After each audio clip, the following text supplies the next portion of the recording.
समाधि दे तो हमारे माता पिता को भी मुक्त कर दिया जाए। जितने लोग हैं सब आश्चर्यचकित। बताओ कुछ, जो माँ जो पिता इस प्रकार से कष्ट उठा रहे हैं, इतना कष्ट उठा करके इनको पहुंचाए, उनके लिए इनके बाद में नंबर आता है। पहले उनको मुक्त करवाया जिनके पुत्र ने बंदी बनाया। तो भगवान गए, जाने के बाद देवकी को मुक्त करवाया है, वासुदेव जी को मुक्त करवाया है। देवकी के पैर पकड़े हैं, कहा है भगवान, सब लोग हो गए। भगवान ने कहा माता जी आप चिंता मत करो, आज के बाद मैं इतनी आपकी सेवा करूंगा जितनी आज तक संसार में किसी पुत्र ने अपने माता पिता के नहीं। कई सारे लोगों ने ढके छुपे शब्दों में कहा महाराज अगर इतना ही सुंदर विचार था तो पहले माता पिता को मुक्त करवा। नाना जी के पास कुछ नहीं। भगवान ने कहा देखो, पहली बात तो यह है कि मेरी प्रकृति में अपने और पराये का भेद नहीं है, इसीलिए वो भगवान है।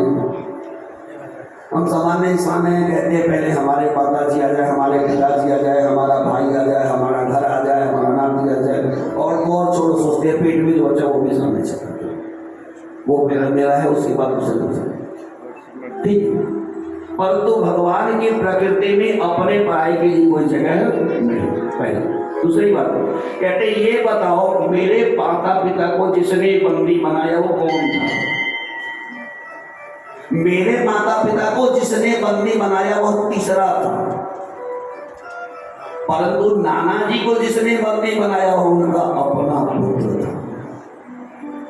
जब कोई तीसरा हमारे मर्म स्थल को भेदता है ना, तो थोड़ी देर के लिए दर्द जरूर होता है लेकिन हम सहन कर जाते हैं। परंतु जब अपना ही कोई, जिसके लिए हम जीते हैं, जिसके लिए हम मरते हैं, जिसके लिए जागते हैं, जिसके लिए सोते हैं, और वही अगर हमें कष्ट देना शुरू करता है ना तो हमारा हृदय फट जाता है। तो सबसे ज्यादा कष्ट, सबसे ज्यादा दुख अगर किसी को था वह मेरे नाना उग्रसेन जी महाराज को, इसलिए पहले मैंने उनको सुधर्मा सभा की स्थापना करवा दी। उग्रसेन ने वसुदेव जी को बुलाया, कहा महाराज एक काम करते हैं, बच्चों का यज्ञोपवीत संस्कार करवा देते हैं। जनेऊ नहीं हुआ, ब्राह्मण का जनेऊ 8 वर्ष, क्षत्रिय का 12 वर्ष, वैश्य का 13 वर्ष और शूद्र का 16 वर्ष में यज्ञोपवीत संस्कार। तो क्षत्रिय धर्म के अनुसार 12 वर्ष में कर देना चाहिए, परंतु ये 12 से आगे बढ़ गए हैं तो वैश्य मान करके इनका भी यज्ञोपवीत संस्कार 13 वर्ष में यज्ञोपवीत संस्कार हो गया। जब यज्ञोपवीत संस्कार हो गया तो उन दिनों गुरु जी हुआ करते हैं शांतिपन, उनके पास विद्या अध्ययन के लिए भेजा, जहां पर भगवान श्री कृष्ण की मुलाकात सुदामा जी से हुई। उस आत्मसंतोषी ब्राह्मण से उनकी मुलाकात होती है। प्राय हम आप जाते हैं भगवान के पास कि आप हमें मित्र बना लो, आप हमें सखा बना लो, आप हमें भाई बना लो, परंतु सुदामा जी इतने संतोषी हैं और इतने धनवान हैं। हाँ, शब्द पे ध्यान दीजिएगा, सुदामा जी से बड़ा धनवान संसार में कोई नहीं हो सकता। जितने लोग कहते हैं सुदामा जी गरीब थे, विचार कर लेना, सुदामा जी बहुत धनवान, संसार में सबसे धनवान अगर कोई थे तो वो सुदामा जी थे। उनसे भगवान श्री कृष्ण स्वयं सामने से जाकर के कहते मैं मित्रता करना चाहता हूँ, और गुरु के आश्रम संदीपन के आश्रम में उन्होंने मित्रता की है।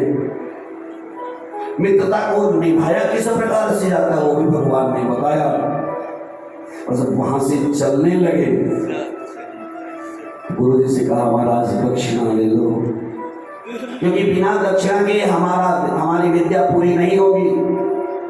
तो गुरु जी ने कुछ नहीं बोला, लेकिन गुरु माता कहती है हमारा एक पुत्र था आज से 16 वर्ष पहले, पता नहीं वह समुद्र में प्रवाहित कहाँ चला गया, समझ में नहीं। हम लोग स्नान करने के लिए गए और वह पता नहीं कहाँ वहां से गायब हो गया। भगवान पांचजन्य नामक असुर का अंत करते हैं और उसकी अस्थियों को उठाया और शंख के रूप में प्रतिध्वनि किया। इसलिए भगवान के पवित्र शंख का नाम पांचजन्य है।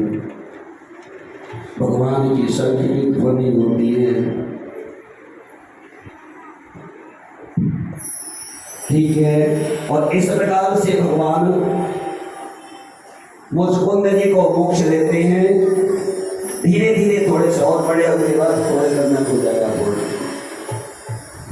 बलराम जी के विवाह का समय आता है और उस समय एक है रैवतक राजा जिनकी पुत्री होती है रेवती।